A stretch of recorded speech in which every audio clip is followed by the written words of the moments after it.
different phases of Phononic. No idea what we bit off relative to what we wanted to achieve, but we believed cooling was the next transformative role for the semiconductor industry. Took us a little longer than we thought to get there, but we're doing it.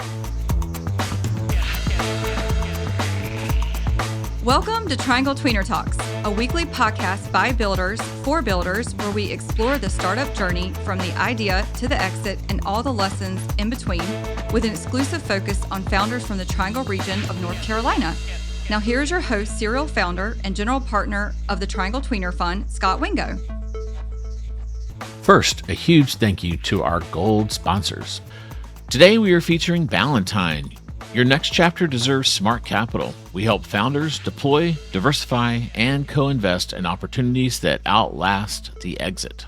We'd also like to recognize our silver sponsors. Today we are featuring Bank of America. B of A's transformative tech group helps tech companies scale fast with hands-on support, world-class resources, and an extensive network. Finally, thank you to our sponsor, Extensis HR.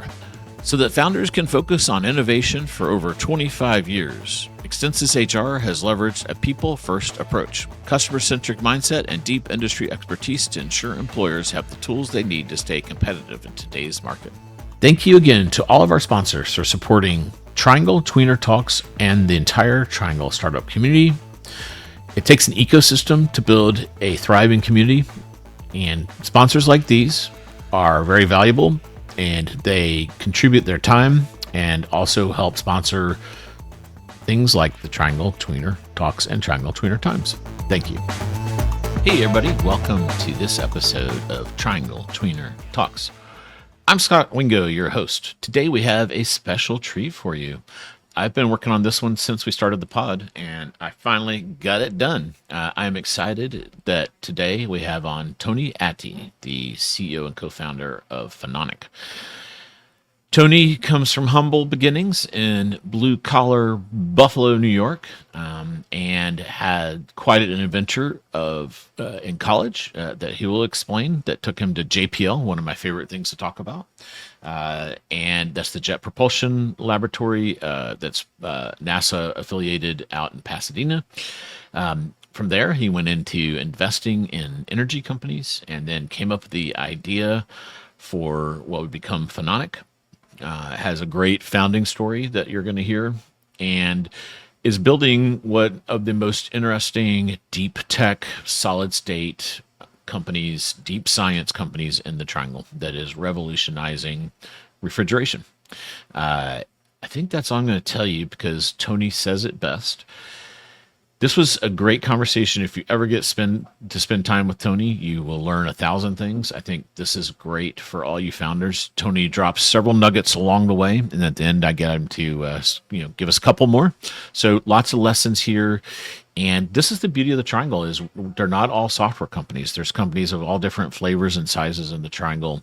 And it's really exciting to see kind of in the spirit of Cree, which really revolutionized light bulbs using solid state circuitry out of NC State, that we're able to build these really cool companies here as well as great software companies.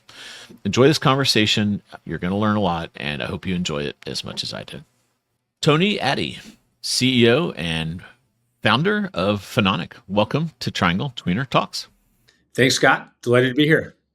You are the busiest guy. We've tried scheduling this, I think, since I started. So, and we finally, sometimes the holidays, you can kind of like squeak some stuff in. So I appreciate you making time for us. And I know you're super busy. You're always, I think I'm going to go ahead and call it, of anyone we've had on the show, you have to have the most frequent flyer miles because you're always, I'm in Asia. You're always, it's not just traveling, you're always in somewhere exotic. So how many miles have you flown? Do you keep track of that? I think I'm the only person that's got almost 2 million miles on American and then almost 2 million miles on United. But the most recent one was probably the most aggressive I've done yet. To your point, the exoticness started in Raleigh, then went to the Iron Bowl in Auburn, and then Thailand, 3 cities in China, Israel, and New York City, and home. But I'm happy to do it for the cause because it's been an incredible period for the company.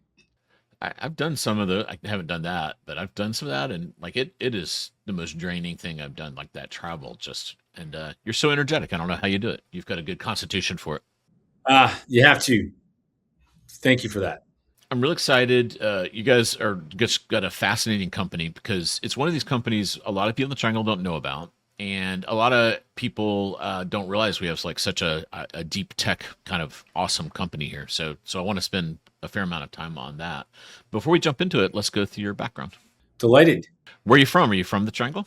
No, born and raised in Buffalo, New York. So it's almost remarkable when I find myself in these entrepreneurial circles and these debates as to whether entrepreneurs are born and versus made, in these deep philosophical debates and classes that kids can now take in entrepreneurship.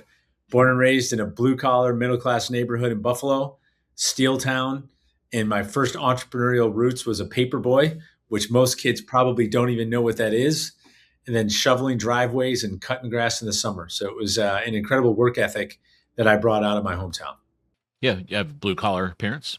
I do. My mom was a nurse. My dad sold insurance for a number of years. I have two younger sisters, both successful, and an attorney and project manager. So coming from a sort of second generation immigrant family, big Italian family in Buffalo, my pride, my claim to fame, though, Scott, was we were the only Italian family in an almost entirely Irish neighborhood. So I have battle scars to prove it. But you didn't come out of Western New York without an intense work ethic, and an ability to read and interact with people of all different stripes, and something I'm very proud of. Yeah, you're one of those technical folks that can sell. So having a dad that sells insurance pencils for me, I did not know that. So that Yeah. I'm sure, salespeople, having a salesperson in the family is like you just learn it by osmosis. It's really about being comfortable in your own skin. I'm as comfortable in a board meeting with billionaires as I am in the factory with our hourly workers, and it's a real superpower to be able to engage that way. And I've used it throughout my career. So you're in Buffalo. Where'd you end up going to school, and what direction did you go? So my mom wanted me to be a doctor, so I went to Ithaca College, studied biochemistry, decided that I did not want to go to med school, and on a whim, in February, which is pretty brutally cold in Ithaca, New York, the chairman of the chemistry department at the University of Southern California reached out to my department chair, asking for available students to consider for his program. I think at that point in my life, I had never been west of Buffalo, maybe Pennsylvania, and it was an easy sell for me to want to go tour SC in February when it was 10 below in Ithaca and it was sunny and warm in Southern California. And it was a unique opportunity to, instead of being pigeonholed into medicine or drug discovery or medicinal chemistry where I thought I was going, SC had an incredibly strong and diverse department that covered polymer, synthetic, energy alternatives, as well as medical and healthcare.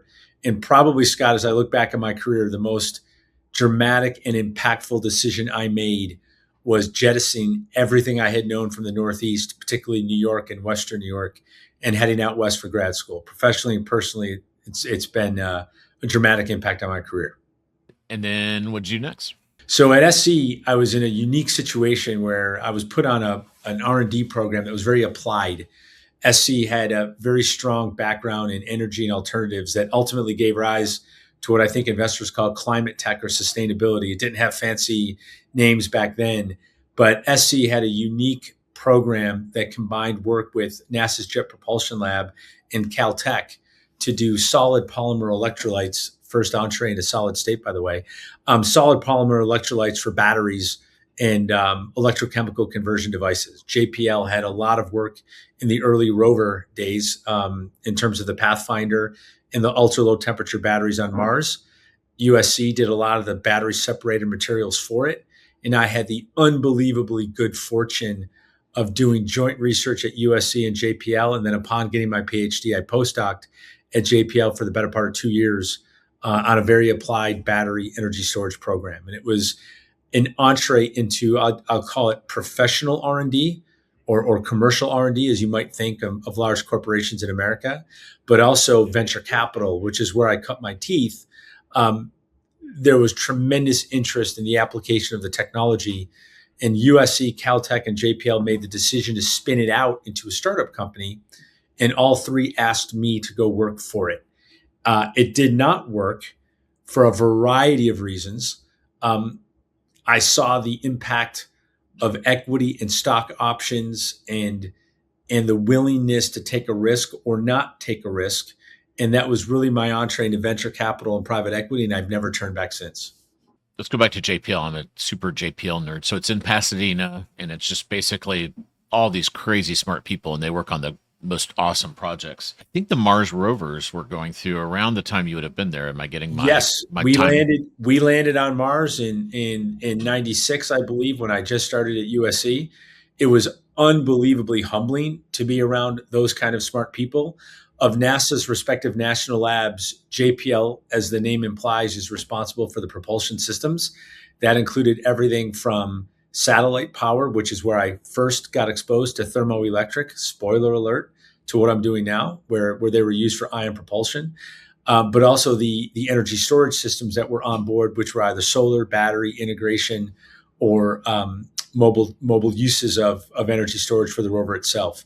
And it was an incredible experience to be working on something so applied that was literally landing on Mars while we were there. I was a very tiny part of that team, tried to keep my mouth shut and soak it in, but just being around that professional class of technical and motivated people every day was just remarkable. That's the unit. One of those, I think there's three. One, all three of them actually far exceeded their life, and one did by like 5 years or something crazy. Yeah, one went off grid and then came back around again. It was really a communication link that went down, not the propulsion or the energy storage. So yeah, the redundancy, the dedication to quality, proficiency in testing, just things that you pick up and you implement. But a funny story, sort of tracing my roots. I very proudly brought my parents to JPL to visit, and there was a huge sandbox built where they were testing different versions of the rover, and everybody was really stressed out trying to perfect certain things. And my dad announces in front of everybody, "Check it out! I told you the whole thing was a fake. They filmed it right here."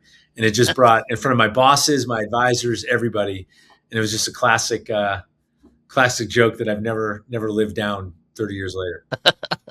Dad cringe moment. Dad. Yes, it was. It was not the right time. No. Have you seen the movie The Martian? Oh, absolutely. Read the book? Yeah. They've got a lot of shout outs to JPL there. Yeah. So great spot in that movie. When Matt Damon's in the rover and he's sweating, it's because he had a radioisotope thermoelectric generator under his seat. That takes radioactive decay, converts the heat into electric power using thermoelectric. So my nerd out point in that movie wasn't JPL. It was that Phononic's technology, or a version of it, was heating Matt Damon's butt as he's cruising around the planet. You watch movies and you're looking for the cool thermodynamic exactly elements. Exactly. Yeah, critique cool. all the refrigerators.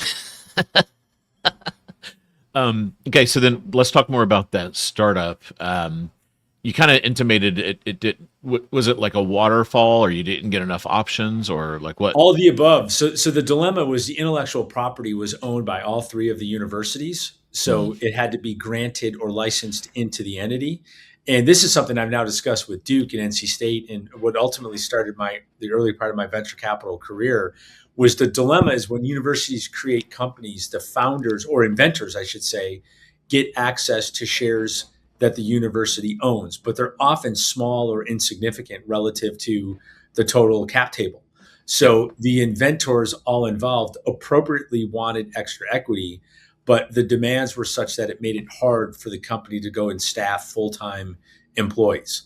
And each university had a different proportion of equity allocation versus the other, just based upon the charter of the school versus JPL versus Caltech. And it just started us off on an unequal cap table, and that's just hard to recover from. And the last thing venture capitalists want to see, particularly at a stage, Scott, where there was tech risk and market risk and business risk, is that the founding team and inventors weren't completely aligned, and it was just hard to recover. So where are we? So I know Phononic is 2008, JPL, and the startup. Where are we in the timeline? So the delta in between is having lived that experience and fallen in love with it. The business partners I had made through that process decided to launch our own venture capital fund to go and mine technologies like the one I worked on in grad school, and ultimately like Phononic, from universities that didn't see that level of financial interest that the universities on the West Coast see. So we started through a tremendous amount of hard work and pain, a boutique venture capital fund, early stage pre-seed investment with some partners that we found in North America. They were classical oil and gas investors, wanted to diversify into tech. So the three of us by now in New York City were the tech access through universities with two partners in Canada. We put a fund together, made early stage investments in areas that VCs avoid. We did pretty darn well. Did two startups from the University of Illinois, as well as one from a Canadian university. And that's really, Scott, where I started my career leveraging sort of material science with venture capital investment. And that's the gap between grad school and when I ultimately founded Phononic. Gotcha. That's MHI Energy Partners. MHI Energy Partners, yes. Yeah. Okay. Cool. So then let's get to the founding of Phononic. What was the, so you're at MHI and you found this and you're like, I've got to run this company, or like, give us the story. This is a great story, and one that I don't know if it's been recorded. So this is actually pretty exciting for me. So MHI became a victim of its success as we had several exits going right into the financial crisis of 07 and 08. And as a junior partner living in Manhattan, I couldn't take 2 years off to ride this one out, especially as we were just starting a family. But thankfully, through my work at MHI, I had met many of the VCs in the Bay Area, Sand Hill Road famously. And I actually reached out to many of them, candidly, looking back at it now, Scott, looking for a job. And as I went on that sort of roadshow of interviews, the dilemma with the Valley is if you're not embedded early, you're an unknown commodity and it's really hard to crack in. And then what would become my founding investor in Phononic and a lifelong friend and mentor finally had the guts to tell me, Tony, the world doesn't need another VC, but it does need another great entrepreneur. And I think you can be that. And not having been in that position before, Matt Trevithick at the time at Venrock challenged me to investigate the solid state ecosystem because Matt passionately believed that semiconductors had transformed data, communications, sunlight, power, digital transformations, but there hadn't been anything done in cooling and heating. And he challenged me to go and investigate why that was the case. And that was the fall of 08. The world's falling apart around us. And this next part, Scott, it's crazy, but it's true. I spent 3 months meeting with every liar and thief in the semiconductor universe, every major university in North America and Asia, piecing together the story of why semiconductors had been so powerful in other industries, but not cooling. Discovered that thermoelectric cooling, the physics was 200 years old, limited commercial viability, but hamstrung by 2 or 3 dramatically painful technical limitations that prevented them from competing on the mainstream with other legacy technologies like compressors or mechanical systems. So thermoelectric cooling is like the old refrigeration of a compressor, Freon, which we've gotten rid of. And it's independent of it. So the legacy technology is vapor compression, which is as old as time. That's a mechanically driven, vapor driven expansion of gases cooling that still to this day is in your kitchen at home. Okay. But thermoelectric, a solid state, non-mechanical system, had always been talked about rivaling the vapor compression system, but it can never break through these handful of technical limitations, which relegated it to sort of third-party status, niche applications, nothing commercially viable that venture capital investors would care about. So I really tried to understand what were those 3 or 4 technical limitations and what kind of resources would be needed to address them to break out into orbit and compete in mass markets. So I put that dossier together in the fall of 08 and will never forget this, flew to the Valley, presented my findings to Matt comprehensively in an hour, and then said, hey, this was great. I'm flying back to North Carolina where I'd been living. On my way to the airport, Matt called me and insisted that I come back, spend the night, and the next morning wanted me to present my findings to the Venrock partnership. Okay, I got nothing to lose. Scott, I come in and have my presentation organized, and I'm in one of these. You're not even pitching a company. You're like, here's the 3 things you need to solve to go. This was not a company. This was a research experiment. like So as I'm in one of these beautiful conference rooms in Sand Hill, and on the end of the conference room are these huge TVs. It was the day that Lehman went under in the stock in the crisis of '08. So I'm pitching, not even pitching, explaining semiconductor physics and how they could be applied for cooling and heating in a dramatic way, and that the University of Oklahoma, Caltech, and UC Santa Barbara are doing great stuff, and I can get the patents. And every partner is half looking at me and half looking at the screen in the back where bankers are carrying their boxes out onto Park Avenue. And and I'll tell you, it was the most freeing and relaxed I've ever been in a meeting because, well, what the heck could go wrong at that point? So I finished the presentation, went into the sort of green room, waited an awkward 15 minutes, and Matt walked in with a manila envelope and dropped it on the table. And inside was a term sheet to found Phononic with a $2 million commitment. And I founded the company that afternoon. It was unlike anything I'd ever experienced. Nice. I guess he had some passion about this. He was a believer. He was, and he has been to this day. So it was a remarkable way to get started. Completely underestimated, as you and I have talked in the past, the sort of different phases of Phononic. No idea what we bit off relative to what we wanted to achieve, but we believed cooling was the next transformative role for the semiconductor industry. Took us a little longer than we thought to get there, but we're doing it. Cool. I want to fill in two things. Number one, I know Venrock is the Rockefeller family's investment office, but I'll just fill that in for folks. It is amongst the blue chip folks. It's it is a very blue chip. And it's the kind of thing in Silicon Valley. If you can get that, it's like a little bit of a halo effect, and it kind of makes it easier to raise money. So we can talk about that in a second. And then the other one is somewhere in there you moved to North Carolina. Tell us more about that. That's like part of our whole DNA here.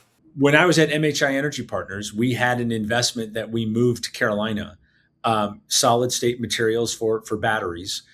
Given that was my background and passion coming out of grad school, it was natural for me to work closely with that portfolio company. So I was so embedded that I actually moved down to North Carolina to take on a business development role for that company, help them raise capital from investors, got their business plan right, up and running, and that company was ultimately sold.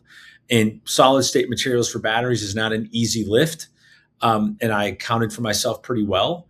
And while it wasn't the most dramatic win in MHI's portfolio, I was able to point to it as a level of experience that helped me with those investors and ultimately launching Phononic. For some reason, I assumed there was a reason you came here tied to Crete. So we have a long history of solid state, being, kind of innovation in the triangle. To the credit of that founding CEO, he recognized that and wanted to position his company there. That was one of the spinouts from the University of Illinois. And there was a strong ecosystem here that he was able to tap into. I then happened to move down with my family. And then when we started to look at Phononic, for 18 months, it was a virtual company doing R&D at Oklahoma, Caltech, and Santa Barbara. I'm talking, Scott, fundamental R&D, postdocs and university professors. And roughly 18 months in, when the material science started to work, and we were in ARPA-E's first ever awardee class, I now finally had some resources to put into, and I won't even call it productization, I'll call it proof of conceptization. And to do that, I needed a deep bench of material science and semiconductor process engineering. And the great story for the triangle in this is my board gave me free rein. It was not just agreed to that I go to the Valley. It was like, what's the best place to put this company, Tony?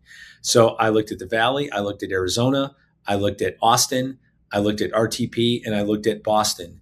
And without question, particularly Centennial Campus at State was just so accommodating that in weeks, I had a team, a fab, and a lab up and running, which would have taken me months or years at any of those other locations. So Centennial was Phononic's first official home when we finally got a headquarters in an entity.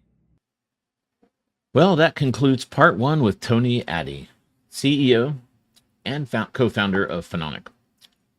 Coming up in part two, we will shift from his origin story to the execution of Phononic. Tony's going to tell us how they went through the different phases of building a solid-state hardware company, some mistakes they made along the way, and some tough product market decisions that they had to make to then unlock scale and kind of tell us where they are today. They had 3 or 4 options to pick. They kind of bet the company on one, and we're going to find out how it did.